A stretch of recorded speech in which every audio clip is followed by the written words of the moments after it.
Let's talk about avian influenza. It's been in the news a lot lately. Remember, every time it starts in a concentrated animal feeding operation or some sort of industrial concentrated situation that's unhygienic, unsanitary, and fully vaccinated, medicated, adulterated, pharmaceuticalized, and everything else you can imagine. When the industry blames wild birds, they always say, oh, it's these ducks, it's these geese, it's these wild critters that are bringing this in. Listen, any kind of production system that demonizes wildlife is automatically wrong.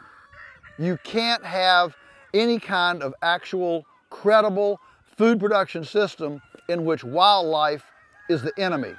That's number one. So on its surface, it's just an enemy. And, how long have geese and ducks had this? Thousands and thousands of years? They're still around. The thing that gets me about avian influenza is the response to it. So in any flock that gets avian influenza, there are always survivors. Many times, some more survivors than not. Now you would think that if the people in charge were actually thinking, that they would say, we got a flock here of chickens, some got it, some didn't. Why don't we save the ones that didn't?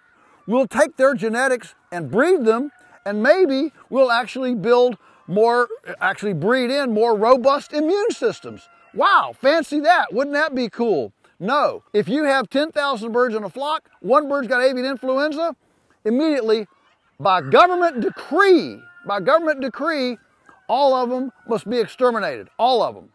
Survivors, non-survivors, everything, okay? And so the whole program about avian influenza is about extermination. That is never a way to actually get ahead of disease. I'm waiting for them to say, I wonder if we should try putting these chickens out on pasture, moving them around all the time, give them some fresh area to be, and feed them non-GMO feeds instead of genetically modified organism feeds. And let's see if we can build a better immune system so that they're so robust they won't get avian influenza.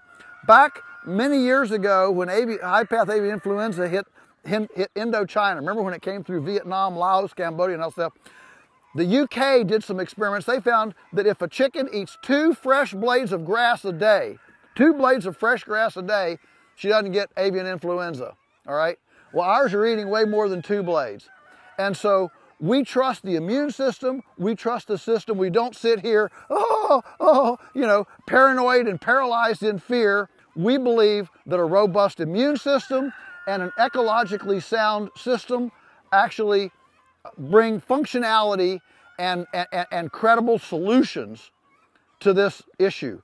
And for sure, exterminating the healthy ones, exterminating the ones that didn't get it, is absolutely the opposite approach that we ought to be having. So you can mark it down, whatever you're hearing about avian influenza.